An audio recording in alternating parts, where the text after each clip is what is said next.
Hello and welcome to Indus Special. I'm Meshal Malik. Amid controversy and protests, the Eurovision Song Competition took place in Tel Aviv from May 14th till May 18th. While Palestinian activists and human rights experts all around the world called for artists to boycott the event due to the ongoing grave humanitarian crisis of the Palestinians, scores of performers still flew in for the song competition. It is needless to say that the event itself was marked with a great degree of politicization.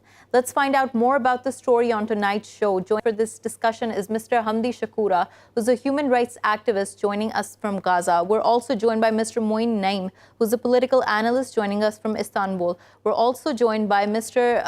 Nazari Ismail, who's the chairman of BDS, the Boycott, Divestment, Sanctions Movement, joining us from Kuala Lumpur. Thank you all for joining us. But before we begin, let's take a look at a brief report.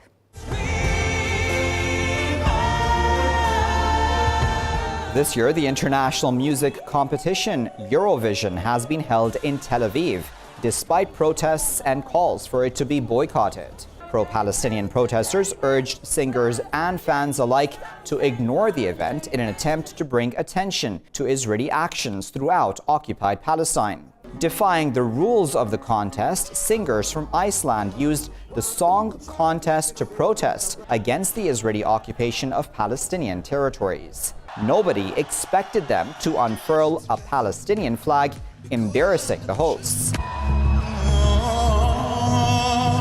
Madonna's guest performance provoked another controversy. At the end of her second song, two backing dancers, each wearing a flag from Israel and Palestine, walked arm in arm. The act has been seen as a political statement on the conflict. Pro-Palestinian activists have called the event art-washing of Israel's oppression of Palestinians. The pro-Palestinian Boycott, Divestment and Sanctions campaign joined the protest, calling for an end to the Gaza blockade and recognition of the rights of Palestinian refugees to return to their former homes.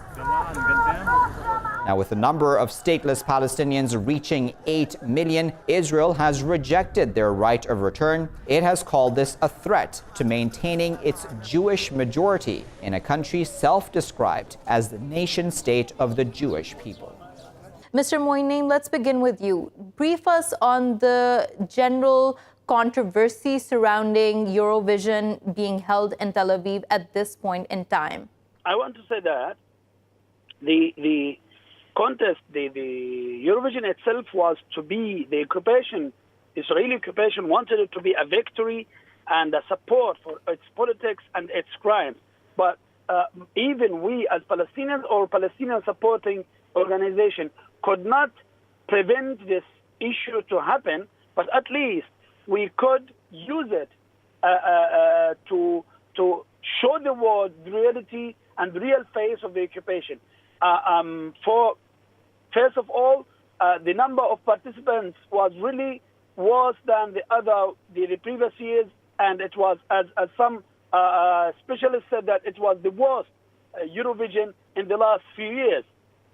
Secondly, the participants, for Iceland team and even Madonna and the others, when they are showing the support of Palestine in this Israeli pro-Israeli propaganda program, is also a smash to the Israeli occupation aggression regulations, that they could not make it a pro-Israeli program, but even in the middle of this program and event, Palestine was there, and Palestine was loudly there. This is an important message to the Israeli occupation and to the other forces that they don't want the Palestinian issue to be mentioned anywhere in the world, that the Palestinian issue and the Palestinian right is not as previous.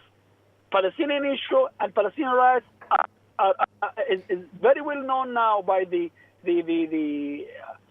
activists in the world. It's very well reached by even the performance, the international singers. This is what we have. Living for the last few years. I think the boycott movement, BDS, had a really good job there, that they could reach the world, could reach the performers, they could reach even the audience. Mr. Moin, sorry to interrupt here, but up on something that you mentioned was that Israel wanted to bolster its image, and the fact that it has violated multiple UN resolutions, and yet a predominantly European event was allowed to take place there. What does that tell about the world support for Israel at this point in time? Are they ignoring all the violations? The message is very clear. Even the official regimes are pro-Israel. The people, free people all over the world are not convinced with their regime's position. That's a very nice point for the Palestinians, because in the previous decades, we were not able even to talk about our issue to the world, to the people. But now I think we are in a good position that we could reach the people, and the Israeli occupation image is not clear, or at least is not fake as much as it was. The reality of the Israeli occupation and aggression is clear now, much more than previous, and the Israeli crimes are not forgivable as much as it was before. Even we are not in the best position, but we are in better position than the previous one. Right. And Mr. Moin, hold on to that thought while I take my next question to Mr. Shaqqura. And Mr. Shaqqura, tell us about the on-ground situation. When this event was hosted with the slogan, Dare to Dream, how did the Palestinian people feel about it? What were the sentiments?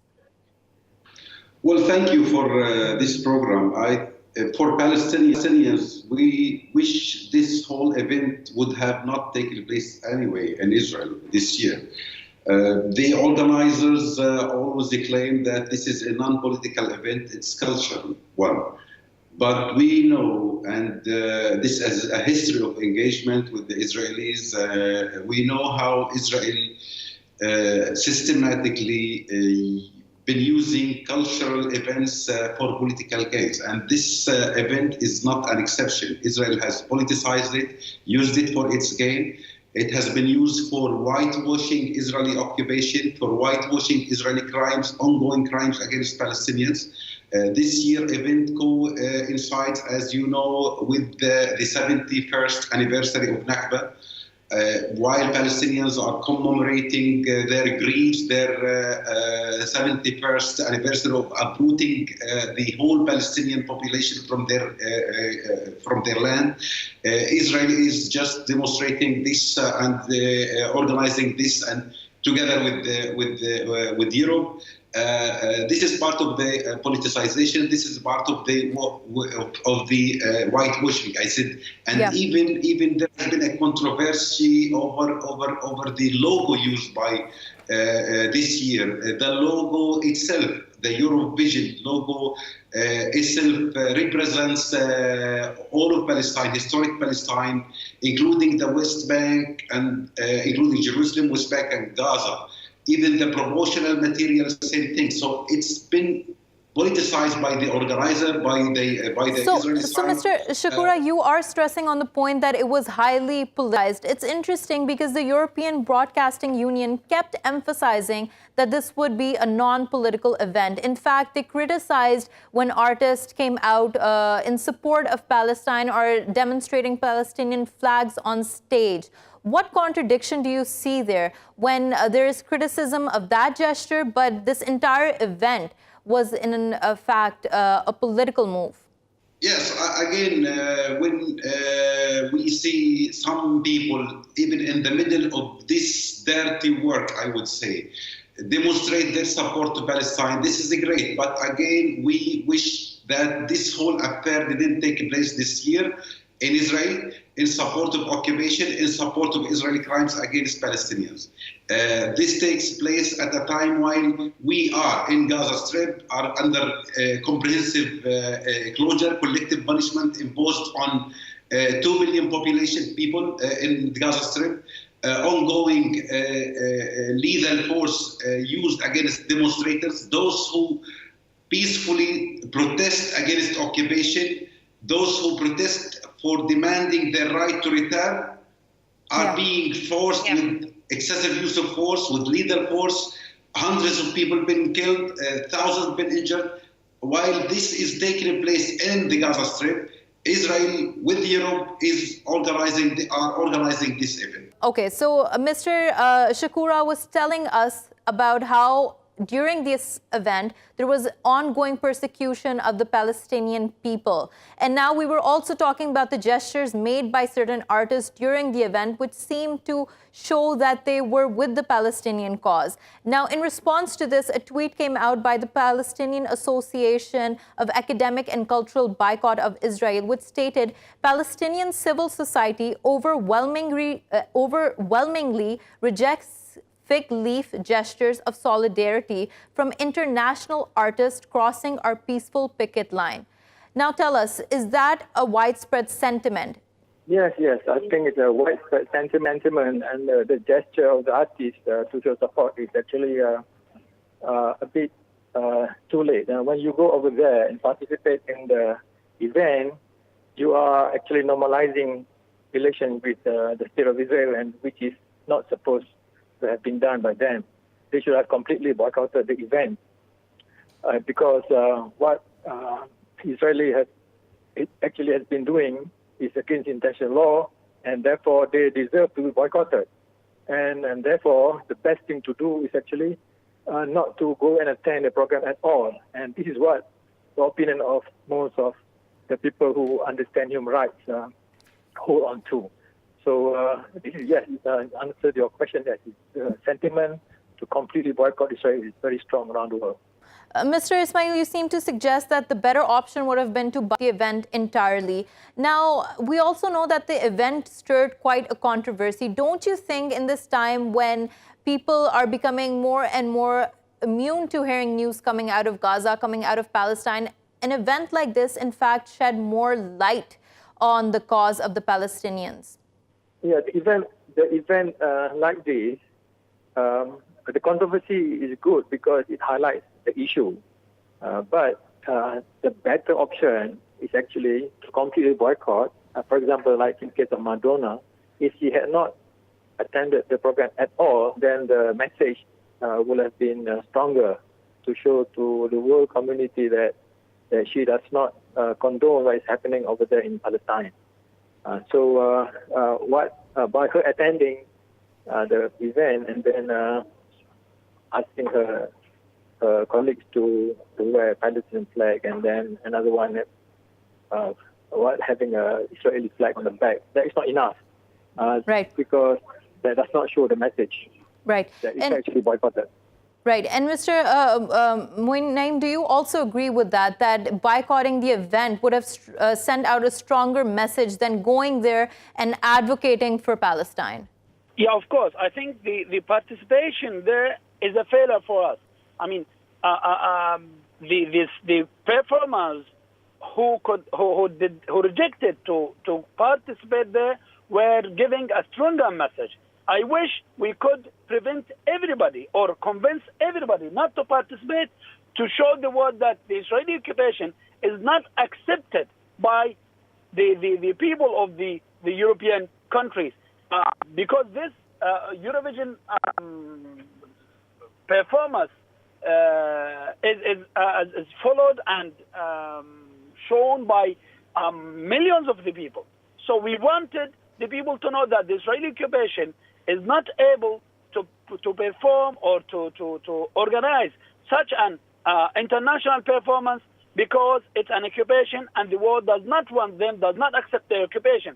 But being done and unfortunately being held there, this type of reactions is at least a second level message to the Israeli occupation, to the Israeli criminal mentality, that you will not be able to hide your crimes, and you will not be able to convince the world that you are a democratic, free country, but you are only and only an aggressive occupation, killing the innocent people, occupy the other's land. That's at least, as I thought, the second level message. But it's also much better than nothing. Right. Mr. Moin, you're saying that this message has been sent out to the world. But do you think it has resonated with powers that matter, with superpowers that can actually do something to intervene or in order to curb what is happening and unfolding in this conflict zone?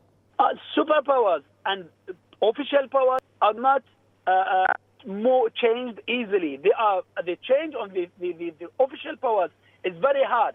But the people power, soon and less, will be able to pressure, to apply pressure, to press their governments, their regimes, at least to change their positions toward Palestinian issue.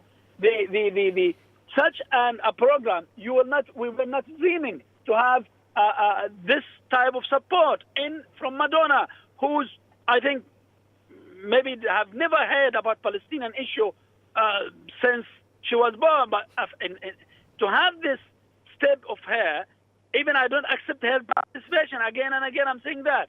Yeah. To have this step to show Palestinian flag in the middle of the Israeli occupation propaganda program, the Eurovision Tel Aviv, is also a good step towards the change. The change comes hard and very in a hard way and a long term. But we can't say that we don't want this type of change. We want whatever we want, and we reject any other types, because the world does not work in this way. The world has a lot of issues and a lot from people other than us. So we have to accept at least the first steps as the beginning of the long term or long way of change. Right. And Mr. Moin Naim, while you're saying that, I want to ask Mr. Shaqqura that what is happening side by side? We're seeing such a sharp contrast. In Tel Aviv, this concert taking place, and in Gaza, a humanitarian crisis. But also there seemed to be a move made by young people there to get their voices heard through the global vision, which was supposed to be parallel to what was happening in Tel Aviv. Tell us more about that. There is a growing voice for Palestine, whether from the inside, from Gaza, from the West Bank, from the occupied territory, or internationally, the growing solidarity movement and support for Palestine. The main issue remain at hand is we can do more, we can do more. In Gaza, over the course of the last year, the approach is very important. Organizing marches, peaceful marches, the message was very clear to the international community, to the world at large, that the Palestinians are a living people. They won't give up. They will never give up. It won't work. Occupation, democracy together, it won't work. Israel claims to be the only oasis for democracy in the Middle East. It attracts international some songers, as we see at this event. It tries to be normal, but our message again, we say clearly, our voice is louder than ever before. Israel is an apartheid regime. Israel occupies our land. Israel is our oppressor. It can't work the both way. It can't be a normal state unless Israel ends its policies, its apartheid regime, its occupation to the Palestinian people, unless it abides with international law. Our message to the world, we need nothing more than implementing international law. And again, civil society, solidarity movement, whether inside or outside, can play a vital role at this stage. We all remember the struggle against apartheid South Africa and the expansion around this internationally. I think the support around Palestine is growing internally and internationally. What is really needed, and we think and we need to exert more pressure on governments. Yeah. As of now, let's say Europe is a problem. We can what we demand from Europe is abide by association agreement. Mr. Shaqqura, on that point, I just want to highlight and ask you to highlight for our viewers, especially the internal situation in Gaza and for the Palestinians. What is the meaning of art and culture there, and does it even exist? Because we're talking about just a few kilometers away, a big concert taking place, people all across the world flying in from there. Just paint a picture of what the contrast is like. Well, in terms of culture, Palestinians consider culture as part of our resistance against occupation. It's part of our struggle. It's part of our daily life. Of course, there are tremendous restrictions imposed by the Israelis. Even in Gaza, we are talking about people who are isolated from the entire world, people who are not allowed to travel. So cultural exchange is not seen here. Even contacting Palestinians from other areas, let's say from the West Bank or so, or abroad, it's not allowed. Mainly we rely on local efforts, local Gazan efforts, so you will find different kinds of, different forms of arts, but they all, I would say, reflect our desire for life, our desire to resist occupation, our desire for self-determination. Right. So, Mr. Moin Naim, I was talking about how the movement and resistance to resist the occupation by Israel is gaining momentum. What do you witness in the global realm? Do you think it is gaining more power?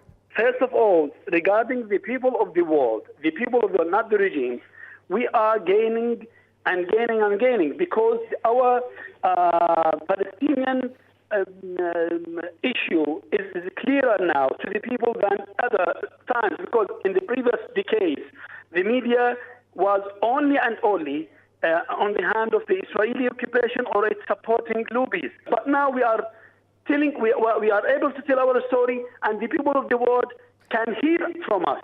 And that's why I think... Right. And Mr. Moin, with that, I'm going to thank you for joining us and talking to us. Thank you, Mr. Hamid Shaqqura, for talking to us. We're going to take a short break. When we return, we're going to take this discussion forward. Stay with us.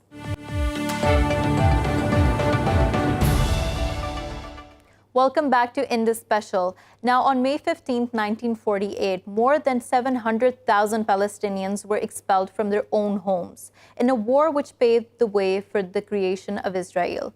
Generations later, thousands of displaced Palestinians have still not been allowed to return back to what was once their home.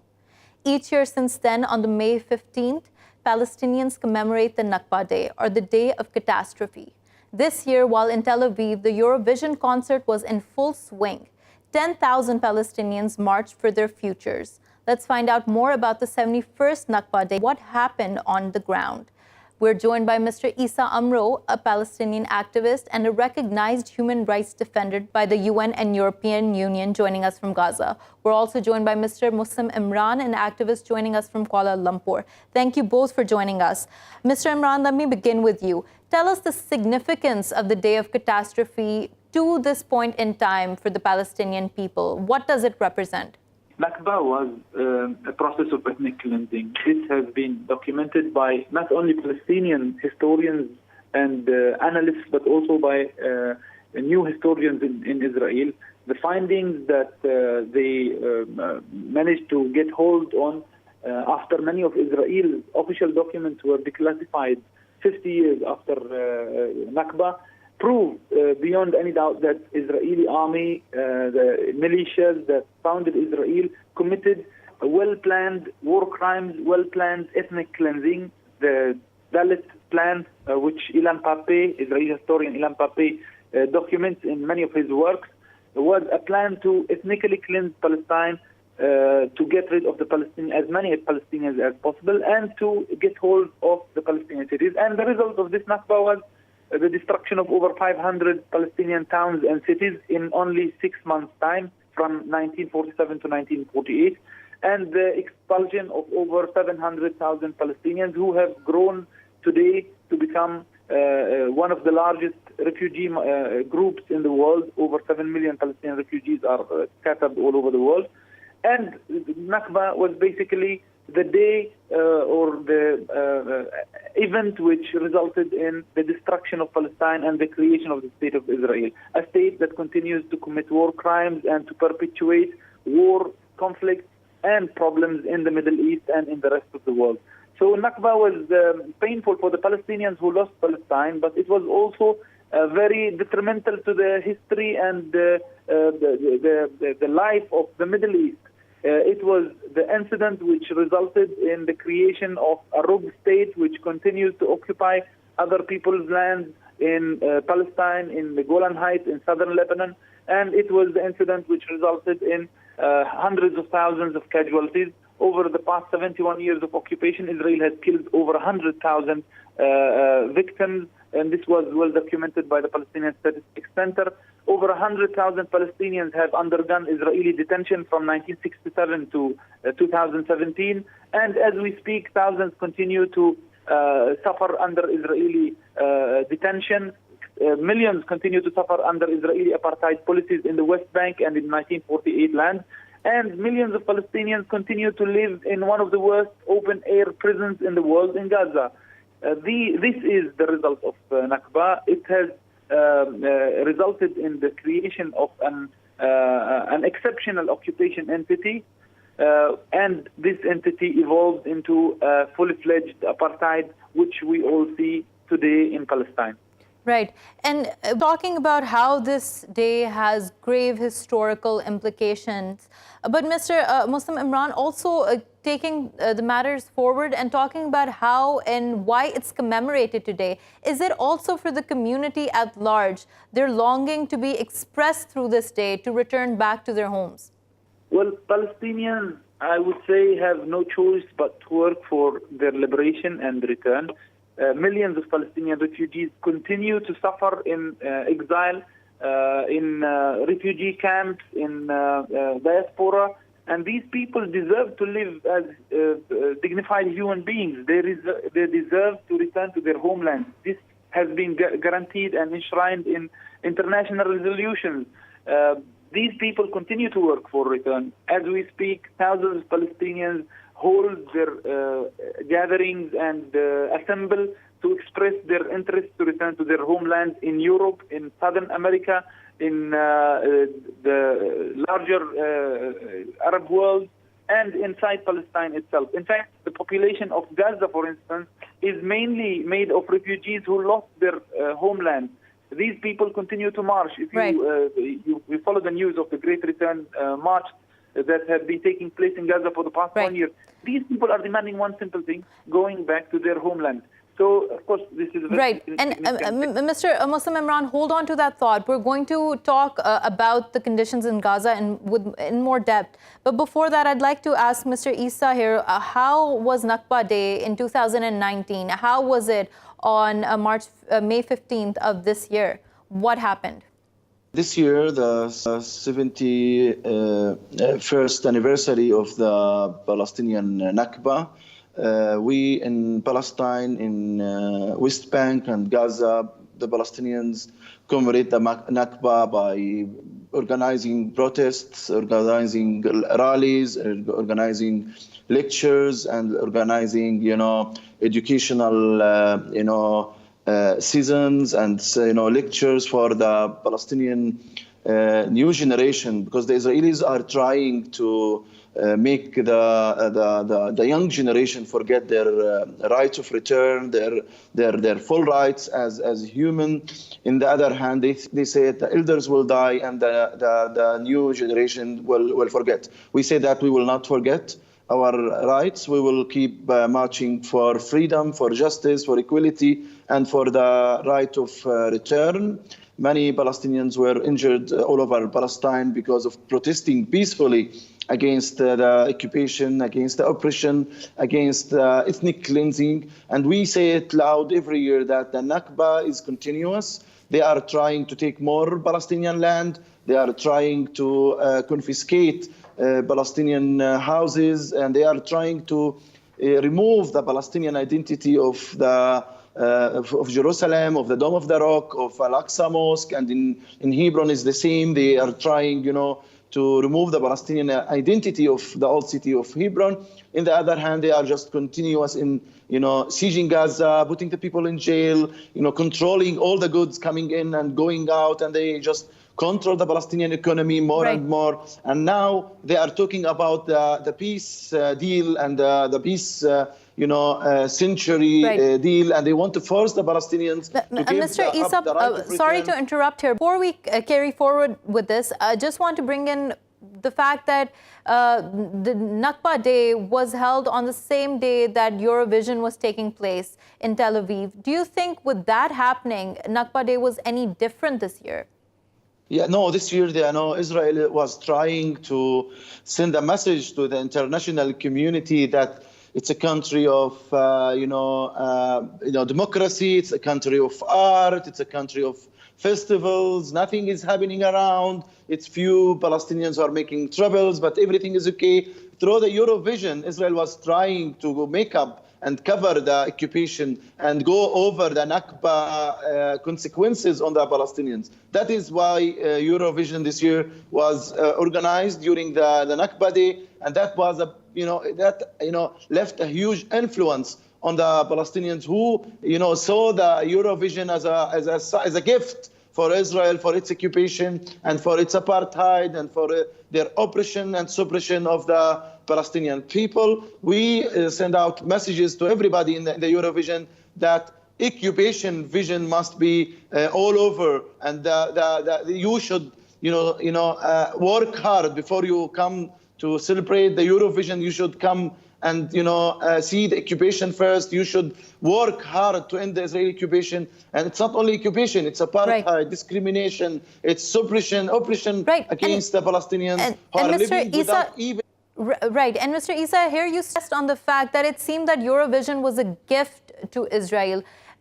With whatever is happening, with the reports coming out, and with how the world is seeming to see the Palestinian narrative, do you think the world also agreed with the fact that it was a gift to Israel for the apartheid that it is inflicting upon the people there? Yes, many countries and all over the world, many solidarity groups started organizing activities and actions in their countries, to say that Eurovision is a gift for Israel for its apartheid and occupation. The Iceland group from the Eurovision came to Hebron and they raised the Palestinian flag in the Eurovision. The BDS movement in Palestine and all over the world, they called for boycott for the Eurovision, and many people listened to them. And the BDS movement all over the world, worked hard to make many attendants to stop, coming and to ask them not to, support apartheid, not to support the occupation, and to give the Palestinians some recognition and some let me say, some basic human rights. So, Mr. Issa, that you are saying that the event created quite a stir and it brought attention to what was happening internally. Mr. Imran, going back to you, you mentioned that how Gaza has been reduced to an open-air prison. Now, a report by the United Nations in 2017 warned that Gaza might become unlivable by 2020. What exactly is happening there? And do you think 2020 is just a year away, that it will in fact become unlivable by then? Well, Palestinians are living a daily Nakba. The situation in Gaza is a proof of this ongoing daily Nakba. The latest Israeli attack on Gaza a few weeks ago has shown the whole world that Israel has no respect for human life. They bombarded the hell out of Gaza, sorry to say that, but it resulted in killing over 25 people. Pregnant women were killed, children were killed, journalists were targeted. The daily life of Palestinians is Nakba. It's a catastrophe that we continue to live. And it is very unfortunate that the international community is somehow complicit to what's going on in Gaza and in the rest of Palestine. I know many people believe that culture and politics should not mix. I do espouse that to some extent. But in Palestine, Israeli politics, Israeli policies are bulldozing Palestinian culture. They are bulldozing Palestinian life. The Israeli war machine is bombarding Palestinians regularly. Right. The Israeli practices are making Mr. Imran, just an argument coming from the other side. It's also stated that Gaza offers incendiary balloons into Israel, which is a threat. So when and the protesters are also armed, how would you respond to that? And when you group 2 million people in one of the smallest territories in the world in an open-air prison, and you block access of water and electricity to them, you ban them from travel, you don't allow them to go fish in the sea, and you keep on bombarding them every now and then, what is expected of the Palestinians in Gaza? I think they have full right to do whatever it takes to end Israeli occupation. But again, this is Israeli propaganda in play. They say that Palestinians are sending rockets and missiles into Israel. Why have the Palestinians in Gaza been grouped in Gaza in the first place? These are refugees who deserve to return to their homeland. Plus, Israeli occupation is making it impossible for them to live a daily life. They have no choice but to resist occupation. Just like any other nation that resisted occupation, Palestinians in Gaza are no less than the French when they resisted the Nazis. They are no less than the Vietnamese when they resisted the American occupation.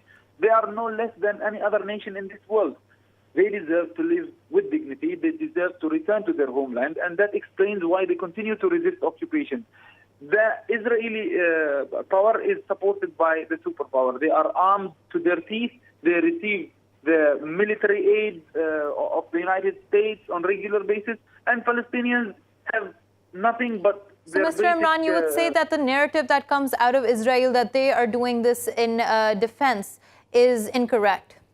What defense? When you force millions of Palestinians out of their homeland and you go blockade their small territory and you block them from coming in and out and you starve them to death, what kind of self-defense in that? When you have nuclear arsenal, 200 nuclear warheads, and when you have an ongoing military aid from the superpower, and your opponent does not even have the basic, necessities to live, what kind of self-defense is that? Self-defense is when you are on equal par, when you are two conventional armies. One attacks the other, there is self-defense. But when you are occupying another people's land, and when you are bombarding them regularly, and when you're starving them to death, that's not self-defense. Right. That's apartheid. That's ethnic cleansing. Right.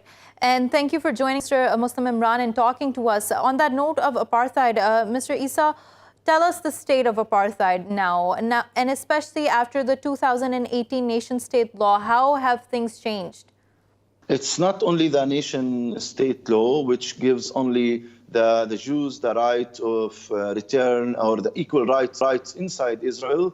It's about even in West Bank and Gaza that the Palestinians are under the Israeli military law, which means we have no rights. We are not allowed to practice our General Assembly. We are not allowed to have any kind of freedom of speech or any kind of, practicing our own democracy. On the other hand, the settlers are living very close to our houses and our neighborhoods in West Bank, in Hebron, in Ramallah. They are under the Israeli civil law. So you have two sets of law in the same area for different people. That is apartheid. On the other hand, we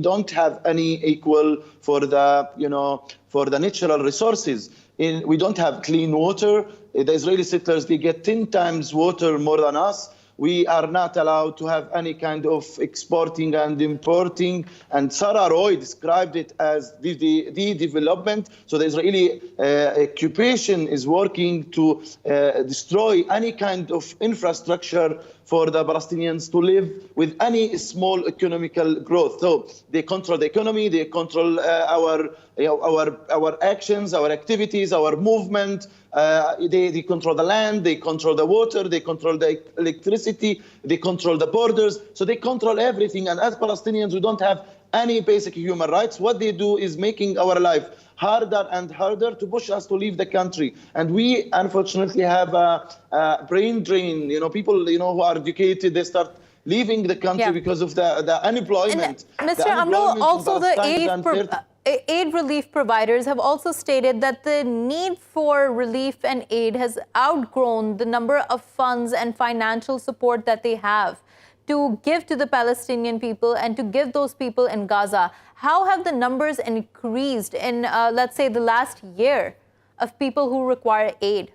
The unemployment rate in West Bank and Gaza increased from 27% to 31%. In Gaza, it's more than 55%. In Hebron, old city, is more than 70%. So unemployment, less and less jobs, and people, they are losing their jobs because of the occupation and because of the American cut of the aid. The U.S. aid stopped their work in West Bank and Gaza as punishment for the Palestinian leadership for not accepting the peace deal, or what they call it, the peace deal. I don't call it the peace deal. It's about, prolonging the occupation and prolonging the apartheid. The poverty rate in Gaza is, 80% of the people are living, under